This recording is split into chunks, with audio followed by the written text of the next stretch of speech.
Selamat pagi saudara yang terkasih dimanapun berada pada pagi hari ini. Salam damai sejahtera bagi kita sekalian. Mazmur 118 ayatnya yang ke-18 menjadi materi perenungan kita pada pagi hari ini.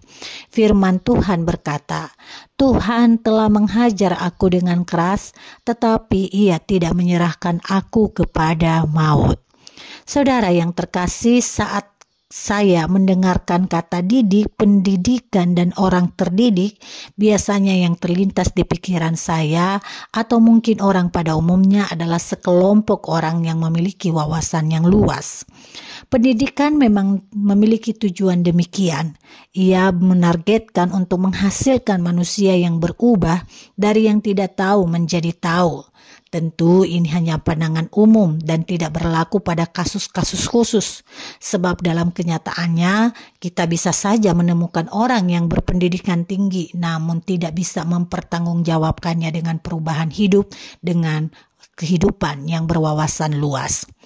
Saudaraku yang terkasih, seseorang mencapai tahap terlatih berpikir dan bertindak dengan pertimbangan dan pandangan pengetahuan yang luas bukanlah suatu keadaan yang terjadi dengan sendirinya.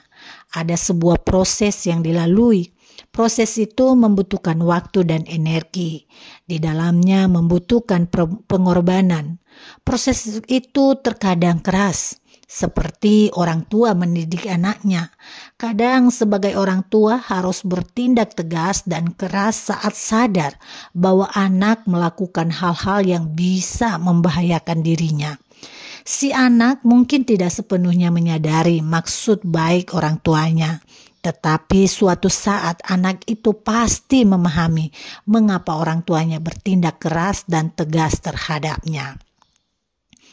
Saudara, Mazmur 118 ini seperti yang kita renungkan pada pagi hari ini dibuka dan ditutup dengan pengakuan iman yang meriah, yaitu bahwa kasih setia Allah adalah untuk selama-lamanya. Salah satu ayat di dalamnya menyatakan bahwa Tuhan telah menghajar dengan keras tetapi tidak menyerahkan kepada maut.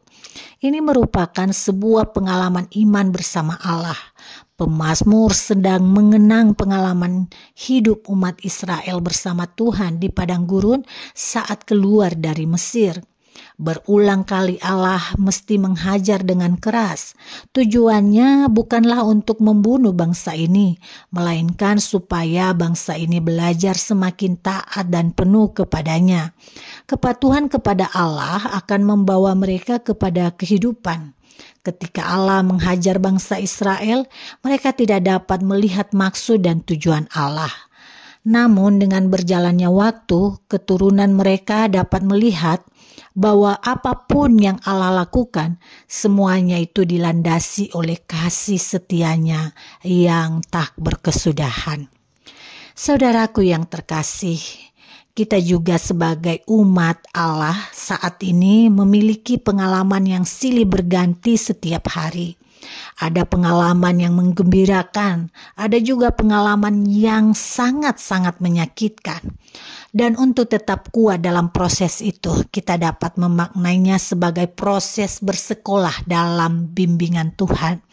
Marilah kita belajar mempercayai bahwa semua hal yang menyakitkan dapat mendatangkan kebaikan. Sebab didikan Allah bukan tujuan merusak, Ia hanya memastikan kita menjadi naik kelas, berwawasan, berpengetahuan, dan terlatih sehingga lebih baik daripada sebelumnya. Sebab Allah memberi didikan untuk menyelamatkan, bukan untuk mematikan. Percayalah bahwa tindakan Allah dilakukan semata karena kasih sayangnya yang besar, yang tak berkesudahan kepada kita.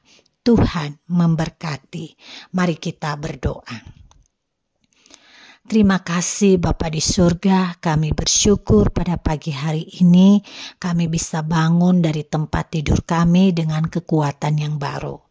Kami mengucap syukur bisa menghirup udara segar dari Tuhan.